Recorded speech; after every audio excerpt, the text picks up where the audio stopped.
Iya, assalamualaikum warahmatullahi wabarakatuh. Asyama harkabuna kan bitan gagal kali ini bermuda alero erti audio dani asal-asalnya apa semoga dasar darat ini suami juru opsa share subscribe like share invite juga di hingga datin ada apa sih ini semenjak share itu muda.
Iya, assalamualaikum warahmatullahi wabarakatuh. Asyama harkabuna kan jistan gaggari fi kakkali ilmaan oromoodha nagaa fayyaa isiniin jechaadha. Karaadhaa tantana wanni irraan dhufe mata dureedhaa isin qabu har'aan tana jechuun akkumaan jiru haala yeroodha TV gartee magaa kanarraayin wanni isiniin jechuudhaaf dhufe yeroo muraasa booda viidiyoodhaanis niin dhufa.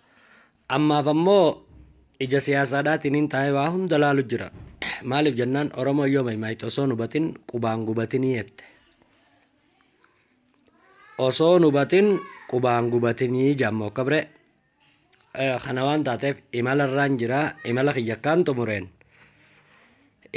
Viidiyoodhaanis niin dhufaa hanqasiifuu walarrabsuun furmaata takkallee hin fiddu.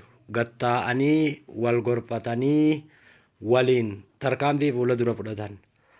Gochi ilmaan Oromoo irratti dalagamaadhaa jiru nuuf haarayaa miti yookaan bara tokko bara lama bara sadii miti bara 150 obsaadhaa jirraa. Obsa fixachuunis waanuma jiraati ammoo nama hoggaa jibbitaniis namni kun Oromoodhaa miti injiinaadhaanii badiisaa itti himaa hundaamsa kiyya. Oromummaa atin hirtuu atin kannituu hakannu rabbi. Rabbiin ganama duraati Oromoo godhee nama uumaa jechuu barbaadeeti. Arraba irraayis walaa qusannu. Arrabni akka itti Oromoon hoggaa maayit. Miilli daaga bu'e ni deebi'a arrabni daaga bu'e hin deebi'uu jaan. Afaan Oromoodhaa dubbachuu jirraami. Miilli daaga bu'e ni deebi'a miilli cabe jechuu. Arrabni immoo daaga bu'e hin deebi'u maaliif godaansa seenaa ta'eetuma achumatti hafa. Kana waan taateef walii isaa qusannu wal qusachaadhaa Oromoon amma booda waan isiidhaaf ta'u ni beeyti. Dirqama namni waan hin deeggaru ati deeggariidhaa miti. Namuu yaada adda addaa qabna. Mee ilaala gitabittuun ilmaan Habashaadhaa waan biyya hin qabneef waan Maadagaaskaa irraa dhufaniif waan cinaan isaanii Falaasha irraa dhufaniif Itoophiyaa irra waliif galti. Gaafaan ol ka'ee Amaaraa wajjiin jiraachuun dhukkuba wanni hin qabne gaafaan hin jiru naqeequu turan. Keeyyata 39 fayyadamnaa gaafaan hin jiru san naqeequu turan. Warri gaafaan keeyyata 39 fayyadamnaa jiru Itoophiyaadhaa wajjin jira. Itoophiyaan tun wannummaan Itoophiyaa jaamaatuu maqaan isiin jirtu. Nadii dammaa galatoome beleessa kiyya annama qawweedhatti amanu. Anoguma takka keessattuu gitabittuu ilmaan Habashaadhaa tanaa wajjii fi warra Abdullaa Qunceedhaati wajjii wanni itti namanuan diriddirii yookaan haasa'u itti namanu. Afaan qawweetiin wajji haasa'uudha. Uummata kana dawaan isaanii afaan qawweedhaati. Afaan qawweedhatti amanan isaan hogguma takkallee dhaa'u. Gitabittuun ilmaan Habashaa wanni isiin itti amantu wanni isiin itti sodaattu ibidda. Haasawa Dr. Abiyyiin haasawe keessa waan jedha geessanii qawween mootummaan naannoodhaa qabduu khilaash sa'aa duraa loluun hin taatuu je. Ehem andi maddafaafarna kunis wanni walta'iinsa wal wanni godhuudha. Kanaafuu Oromoo hin gowwoomina qawwee teessan hin kannina shugguxii walii bita shugguxii hidhadha khilaash hidhadha girnoo hidhadha matarayyas hidhadha yoo dandeessan NPLlee bitadha. Hundaamsa kiyya maaliif yoo ittan jette nuti ollaan qabnu. Ollaan keenya guutuun nuti akka okkotee ibiddatti warra wanni gubbaa taa'e. Kanaafuu ilmaan Oromoodhaa wanni ta'uudhaaf qawweedha nu barbaachisa. Qawwee sanirratti akkumaan sirba taraa duraatiin isiniif eegaletti sirbi sun hiikaa hedduudheef keessaa qaba. Sirbi sun wanni hedduudheef keessaa qaba. Taammoo kamichannak as qaddimoo mantaqqaq jaan dhukkubsatanii waachurra duraan dhukkubarraa eeguudha. Kanaafuu warri faranjootaa voolii your life jaan. Lubbuu ta'e mararbadhu lubbuu ta'e Oromoon mararbachuun akkami dhiisaa abbuma fedhe qawwee hidhadhaa qawwee walii bitaa. Oromoonni daayispooraa jirtan yoo dandeessan akka obboleessaatii fi akka maalitti qawwee hidhadhaa qawwee walii bitaa. Furmaanni jiru kanuma qofa.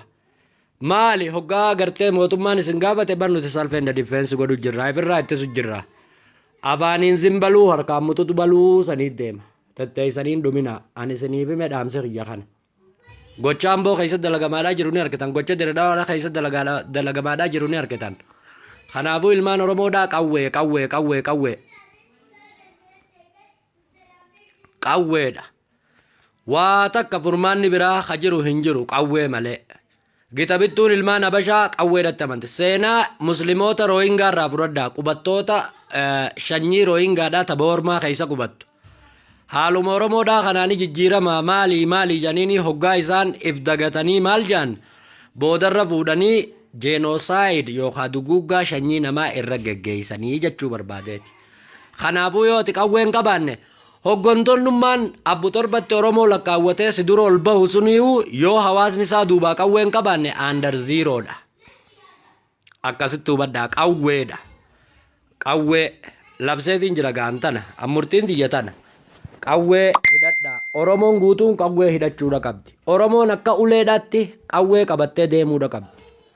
Qawwee malee wanni furmaata tokko ta'an jirtu. Yoo qawwee harkaa qabaatte nama hundaa sodaata. Keessa kuttee sheeyxaan illeen yooti qawweedhaan deemte yoo ati sibiilaan deemte si sodaatti. Biyya namaa biyya jirtu tana keessatti namuutu dhodhooyfanneeti maakiroofii yaana. Kunis hayyamatti baafatee maakiroofiin deema. Sheeyxaan illeen sin daffarte hogguusan. Amaara jechuun sheeyxaan jechuudha. Annaannoon itti laladdetti amaara nuti itti beeynu irra deebi'eetiin isiniif hima. Nama dhedheeraa rifeensa qaciicaadhaa gugurraacha ija diddiimatu hafoon namaatiif foon jiraa malee hin nyaanne beeyna. Akkasuma. Kanaafuu qawwee tokko hin dhagayinaa. Afaaniin haa jechaatuma harkaan namuutu qawwee bitachuu haatti bubu. Kana dhaamsa kiyya kun. Qawwee hidhadhaa.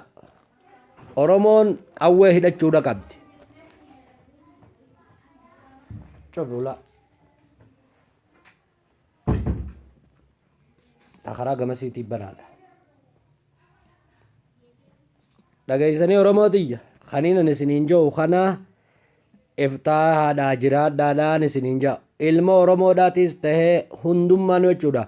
Silattuu Oromoon ilmaan dila qabdii, ilma barcumaa qabdii, ilma gudeedaa qabdii, ilma mixii qabdii, ilma dhukkee qabdii, ilma barcumaa qabdii. Kana hundaa'u addaan baasuudhaaf qawwee hidhadhaadhaan isiniin jiru Oromoo. Yoo qawwee hidhatte malee ati kabajaa takka hin qabdu. Nama birattis sheeyxaana birattis kabajaa hin qabdu. Yoo qawwee harkaan qabaatin jechuudha. Musliimoonni rooyingaadhaa fakkeenyaa isinii ta'u. Qawween dirqama. Afaan Oromoodhaatii isinit dubbachuudha jirra. Kanaafuu bakka jirtanii wal jaaraadhaa wanni godhadhaa. Ammoo nama hoggaati gosta meetteen gosa isaa dho'isu. Nama sanii sabbu torba qoradhaa. Gosummaadhaan hin deeminaa, gandummaadhaan hin deeminaa, lagaan hin deeminaa hoggaa namni isiniin jees nama san fuularratti ba'a. Maaliif jennaan Oromoon bar duratti harka kan akka wal qabdee shanacha keessaa'ee ilmi abaluutii jettii beekti. Gosti namaa ta addunyaarra jirtu guutuun takka caaltu hin jirtu. Gosti namaa gartee rabbii caalchisee uume. Ilma namaa kana rabbiin waa hunda caalchisee uume. Akkasitti hubadhaadhaa obboleeyyan kiyya galatoomaadhaa. Gosaas wal gaafadhaadhaa. Gosaan waliin qoodina ammoo. Akkuma rabbiin gartee itti harrabuu alal qabaayilii jeesan akkasii jechuu barbaadeeti. Bishaan waan keessa jiru goosaa itti Oromoon. Isiniif galtiimi bishaan waan keessa jiru goosaa jaan. Nama hoggaati gosa gaafatte lolu. Nama hoggaati maal taate lolu. An nama san ittiin dhiyaadhu beeytanii irraa hiniif qabaa. Biko sababni namni gosa dho'isu namni gosa ammaarreen ta'inaa jaan. Oromoon guutuun Oromoon Booranaa fi Bareento. Ilmaan Booranaa fi Bareentooti jechuu barbaadeeti.